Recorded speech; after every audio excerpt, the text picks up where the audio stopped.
বাস্তুশাস্ত্ৰৰ মতে কেলেণ্ডাৰ কোন দিশত ৰাখিব লাগে। কেলেণ্ডাৰৰ কেইটামান গুৰুত্বপূৰ্ণ কথা জানি লোৱা।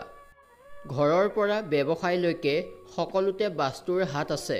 কেৱল সেয়াই নহয়, ঘড়ীটো, ঘৰ, চিৰি, আলমাৰী, ঘৰৰ ৰং, পূজাঘৰ, মূৰ্তি আদি সকলোতে বাস্তু বহে।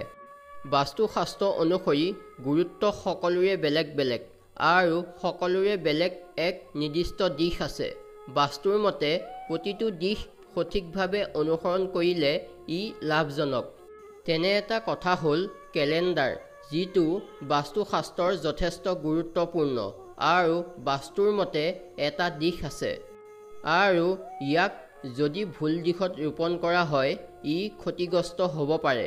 যদি কেলেণ্ডাৰ এটি সঠিক দিশত ৰখা হয় তেতিয়া ঘৰখনত শান্তি আৰু সমৃদ্ধি বৰ্তি থাকে। বাস্তুশাস্ত্ৰত কেলেণ্ডাৰৰ দিশ কি? বাস্তুশাস্ত্ৰৰ মতে কেলেণ্ডাৰ এখন কোন দিশত ৰখাটো শুদ্ধ।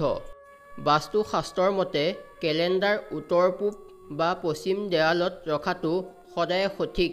যদি আপুনি সামাজিক কামত জড়িত হ'ব বিচাৰে তেতিয়া কেলেণ্ডাৰ পূব দিশত ৰাখক। নতুন সুযোগ প্ৰাপ্ত কৰিবলৈ আৰু ব্যৱসায় পদোন্নতি পাবলৈ কেলেণ্ডাৰ উত্তৰ দিশত ৰাখিব লাগে। ঘৰত টকা বঢ়াবলৈ আৰু ৰাহি কৰিবলৈ কেলেণ্ডাৰ সদায় পশ্চিম দিশত ৰাখিব লাগে। বাস্তুশাস্ত্ৰৰ মতে কেলেণ্ডাৰৰ কেইটিমান গুৰুত্বপূৰ্ণ কথা জানি লওক। ১ নম্বৰতে কেলেণ্ডাৰ কেতিয়াও দুৱাৰৰ সন্মুখত বা পিছফালে টানি ৰাখিব নালাগে। এনে কৰিলে ঘৰলৈ নেতিবাচক শক্তি আহে আৰু যাৰ ফলত ঘৰখনত উত্তেজনাৰ সৃষ্টি হয়। ২ নম্বৰতে কেলেণ্ডাৰৰ দিন বা তাৰিখ চাওঁতে আপোনাৰ মুখ সদায় উত্তৰ, পূব আৰু পশ্চিম দিশত কৰি ৰাখিব লাগে। মনত ৰাখিব যে বাস্তুৰ মতে দক্ষিণ দিশে মুখ কৰাটো অশুভ বুলি গণ্য কৰা হয়। ৩ নম্বৰতে কেলেণ্ডাৰত কেতিয়াও কান্দি থকা মানুহ আৰু হতাশাগ্ৰস্ত লোকৰ ছবি থাকিব নালাগে। এনে কেলেণ্ডাৰে ঘৰখনত স্থাপত্যৰ ত্ৰুটি সৃষ্টি কৰে, যিয়ে ঘৰখনত নেতিবাচকতা বিয়পাই দিয়ে আৰু ঘৰখনত উত্তেজনাৰ পৰিৱেশ হৈ থাকে। ৪ নম্বৰতে কেলেণ্ডাৰ এখন ক্ৰয় কৰোঁতে নিশ্চিত কৰিব যাতে ইয়াত বনৰীয়া জন্তু আৰু কোনো হিংসাত্মক ছবি নাথাকে।